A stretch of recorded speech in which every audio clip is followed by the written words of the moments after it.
Comrades and friends, on 8th August, Comrade Buddhadev Bhattacharya, ex-CPIM Politburo member as well as former Chief Minister of West Bengal, died. I pay my homage to the departed leader, Comrade Buddhadev Bhattacharya. Comrades and friends, I am in Kolkata now, attending CIT General Council meeting. Welcome to the program, Global Weekly News, serial number 111. First we go to Hiroshima and Nagasaki Day. US bombings of the Japanese cities Hiroshima and Nagasaki on August 6 and 9 of 1945 are the only incidents of nuclear bombings in world history.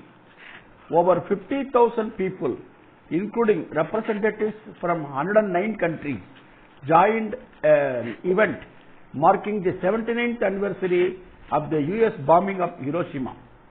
The main ceremony was held at Hiroshima's Peace Memorial Park on August 6. A total of 344,306 people were killed during and after the bombing. US dropped another nuclear bomb on Nagasaki on 9th August, killing about 80,000 people. Speaking during the ceremony, Hiroshima city mayor expressed concerns that the world is moving towards greater reliance on military forces to solve issues. He cited the wars in Ukraine and Gaza as examples of how growing reliance on military solutions may end up causing irreparable damage to humanity.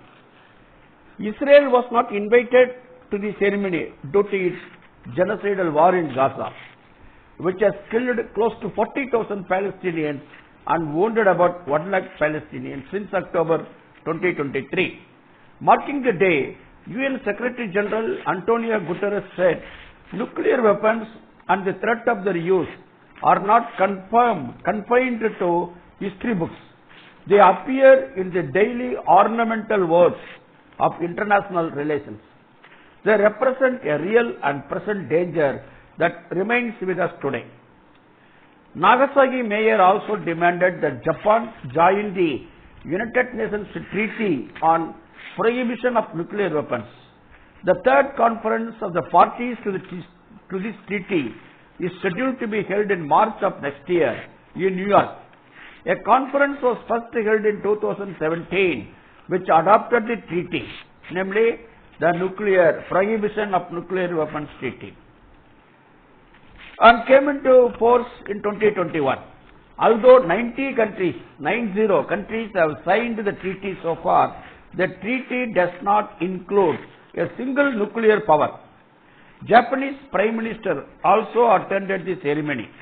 Representatives of the atomic bomb survivors met him on the sidelines of the memorial, demanding that Japan join the treaty.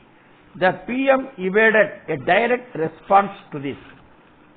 The Japanese Communist Party is leading a campaign to press the Japanese government to sign the treaty on prohibition of nuclear weapons. Second item, comrades, we go to South America.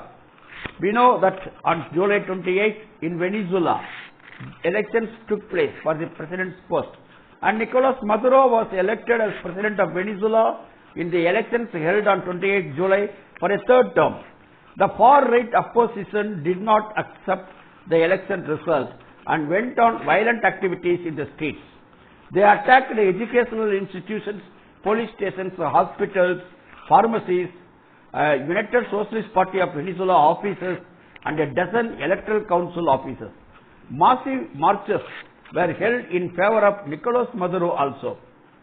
Dozens of countries in the region congratulated Maduro for his victory, while some countries are still waiting for the results of the audit carried out by the Supreme Court of Justice, a process personally requested by Nicolas Maduro to clarify any doubts about the legality of the electoral process. Comrades, next, the Olympic Games going on in Paris, and tomorrow it's going to end. Well, in Cuba, the Cuban wrestler Miguel Lopez won his 5th gold medal in the Paris Olympic Games. The wrestler Lopez weighs 130 kg and 41-year-old. He has announced his retirement from Olympics. Despite US sanctions on Cuba for more than 6 decades and the resultant hurdles, Lopez got a 5th gold medal in 5 Olympic Games continuously. That is, 1 gold medal in each Olympic. The whole world is appreciating Lopez for his wonderful achievement. Comrades, even now, racism is on the rise in United States. The cradle of democracy, the so-called cradle of democracy, they say. Black woman murdered in US. On 6th July, 36-year-old black woman, Sania Masi, was shot and killed by white police officer Sean Grayson after inviting the police into her own home, seeking protection from a potential intruder. On 22nd July, a video of Masi's killing was released to the public.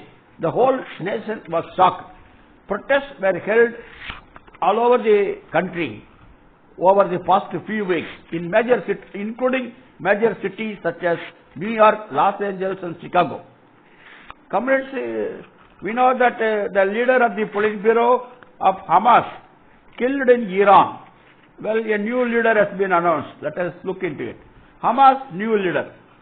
Palestine Islamic Resistance Movement, Hamas, leader of the Politburo, Ismail Haniyeh, was killed on 31st July in his house at Tehran of Iran. He came to attend the swearing-in ceremony of the new president of Iran. It is widely believed that Israel is a culprit. Iran has announced that it will take revenge on Israel. Yahya Sinwar will succeed the late Ismail Haniyeh as the leader of the movement political bureau. Sinwar is believed to be the mastermind of October 7 attacks and is seen as a hardliner against the Israeli occupation within Hamas. While the US has been relentlessly attempting to de-escalate the situation in order to prevent the eruption of regional war, Hamas senior officials praised Sinwar as the one who led the fighting for more than 305 days and is still steadfast firm in the field. On 6th August, Lebanon's Hezbollah launched airstrikes on 2 Israeli military targets in the northern occupied Palestinian territories. 19 Israeli people got injured. Hezbollah's drone attacks were followed by low-flying Israeli fighter jets over the Lebanese capital of Beirut and other areas within Lebanon, as Hezbollah chief was about to deliver a speech during the memorial service of Hezbollah's top military commander, Fuad Shukr. The Hezbollah chief also warned Israel, saying Iran, Hezbollah and Yemen will respond after the assassination of Haniyeh, Shukr and others. Within one day, the Israeli occupation forces launched raids and airstrikes, killing at least 12 Palestinians in different parts of the West Bank. Comrades, now we go to Africa to see what's really happening in Sudan. The civil war in Sudan between the Sudanese armed forces and the paramilitary rapid support forces has been raging on for over a year. The conflict has caused tremendous destruction and devastation to Sudan, displacing over 1 crore people and putting 70% of the population at risk of famine. The outbreak of the war occurred in the context of a long struggle waged by the Sudanese people for true civilian democracy. The struggle intensified in December 2018 after successfully toppling long-time dictator Omar al-Bashir in April 2019. The Sudanese people, organized into trade unions, civil society organizations, local resistance committees and other formations, waged a struggle to oust the military from holding state power. However, after staging a coup in 2021, the military further cemented its grip on power. Yet, the Sudanese people continued to demand peace, democracy and justice.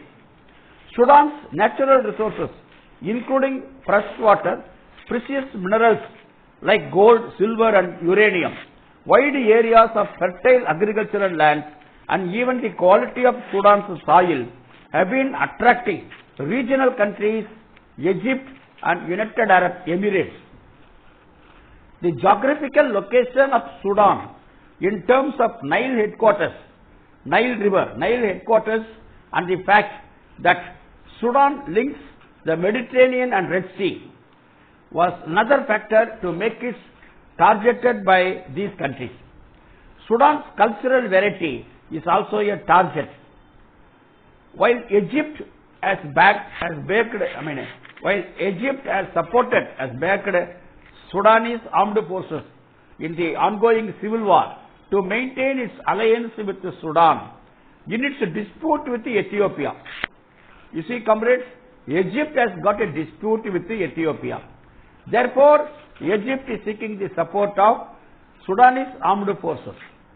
The United Arab Emirates has supported the RSF, Rapid Support Forces, providing it with advanced weaponry to achieve political hegemony.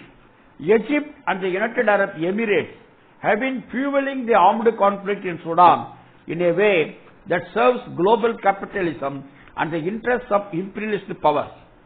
The danger of the United Arab Emirates' support to Rapid Support Forces stems from enabling them to control Sudan's western borders and allowing mercenaries to infiltrate into the Sudanese territories to fight. These mercenaries, along with the RSF, have been forming armed groups with an extremist Islamist ideology. Although Sudan has wide areas for the agricultural land, more than half of the population is starving. More than 2.5 crore Sudanese people are food insecure. The provision of humanitarian aid through airdrops over displacement camps in Sudan was possible 6 months ago. However, international organizations failed in bringing humanitarian aid into Sudan by any means.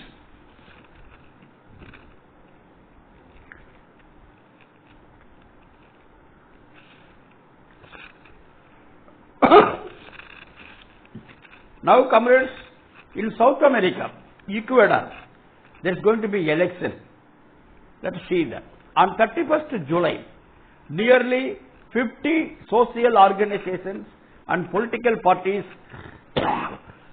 across the center to left spectrum met in Quito, that is capital of Ecuador, for the Unity Convention in order to reach minimum agreements for the upcoming 2025 presidential elections.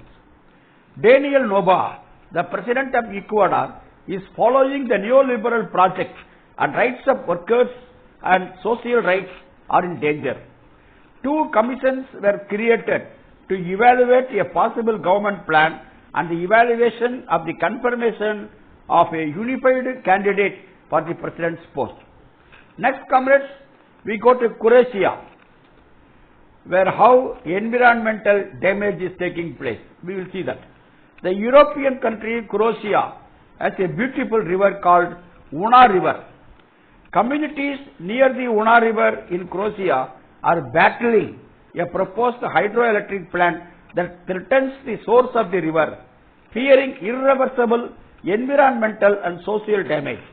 Over 14,000 people signed a petition to back the locals, and many joined them in physically blocking the construction machinery from advancing. During the latest protest action held on 6th August, the locals reiterated their objections to the project.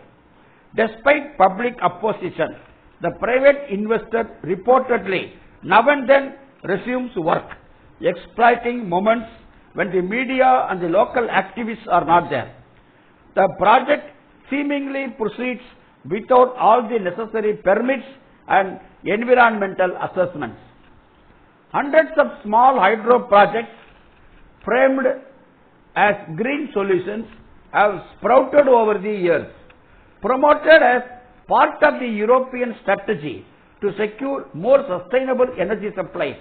The plants and dams that come with them have instead brought along considerable environmental and societal damage. Their contribution to the overall energy production remains minimal, but the investors are generally able to secure a good profit through public subsidies. Fish production is also affected. Comrades, next and last, we are going to see the developments in Bangladesh. Comrade Vijay Prasad, the international leftist, international Marxist theoretician, chief editor of Leftward Books, Comrade Vijay Prasad has written an article on the developments in Bangladesh. We will look at it precisely. On 5th August, Sheikh Hasina, Prime Minister of Bangladesh, fled away from Dhaka in a military helicopter to Delhi along with her sister. She may seek asylum in England, Finland or United States of America. She was the Prime Minister for the longest period of 20 years. Her father, Mujibur Rahman, liberator of Bangladesh, was assassinated in 1975. Mujibur Rahman was Prime Minister of Bangladesh for 5 years. In a scene reminiscent of the end of Mahindra Rajapaksa rule in Sri Lanka, jubilant crowds of thousands crashed the gates of his palace and jubilantly made off with everything they could find. The masses stormed into the palace of Sheikh Hasina and took away pet swans, S-W-A-N-S, swans, pet swans, elliptical machines and palatial red sofas. So much was the fury and anger of the oppressed masses against the bureaucratic regime. There was widespread celebration across Bangladesh, along with attacks on private TV channels and palatial homes of ministers were a favored target for arson. Arson means setting on fire. Political violence in Bangladesh is not unusual, having been present since the birth of the country in 1871. On 15th August 1975, Sheikh Mujibur Rahman was assassinated along with most of his family members. Sheikh Hasina and her sister survived because they were in Germany at that time. Many attempts were made later on to kill Sheikh Hasina, but the attempts failed. Up to 45 minutes before her departure from Bangladesh, she wanted the army to again act with the force against the gathering crowds. However, the army read the atmosphere. They understood the atmosphere. It was time for her to leave.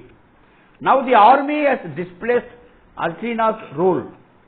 Bangladesh Student Uprising Central Committee of about 158 people and 6 spokespersons were not invited for talks initially by the army. The student committee made its views clear. Any government other than the one we recommended would not be accepted. We won't betray the bloodshed by 300 martyrs for our cause. We will create a new democratic Bangladesh. The army consulted with the primary opposition party, Bangladesh National Party, Jamaat-e-Islami Party and the small left party. The military accepted the student demand that the new government be led by economist Muhammad Yunus, Bangladesh's only Nobel Prize winner. Sheikh Hasina government's relentless political vengeance against Yunus over the last decade and his decision to speak up for the student movement have transformed him into an unlikely guardian figure for the protesters. Yunus' neoliberal politics of austerity might be in contradiction with the students' demand, which is for employment. The student community, fought against 30% reservation in government services for descendants of liberation fighters. Even prior to independence, The epicenter of Bangladesh politics has been in urban areas with a focus on Dhaka. Students remain key political actors in Bangladesh. Student leaders were killed during an agitation in 1952. Students became a key part of the freedom struggle for liberation from Pakistan in 1971, which is why the Pakistani army targeted the universities, which led to the massacres of student activists. The political parties that emerged in Bangladesh after 1971 grew largely through their student wings. Sheikh Hasina branded the agitating student leaders as Razakars, that is, betrayers of 1971 liberation war. This has led to the fleeing away of Hasina. The Supreme Court brought down 30% reservation quota to 5%. The students rely upon the power of mass demonstrations for their legitimacy. They do not have an agenda for Bangladesh. The student community does not have an agenda for Bangladesh. If the student committee now formed a bloc with the trade unions, particularly the garment worker unions, there is the possibility of building a new democratic and people-centered Bangladesh. If they are unable to build this historical bloc, they may be pushed to the side, just like the students and workers in Egypt, and they might have to surrender their efforts to the military. Thank you, comrades. See you next week.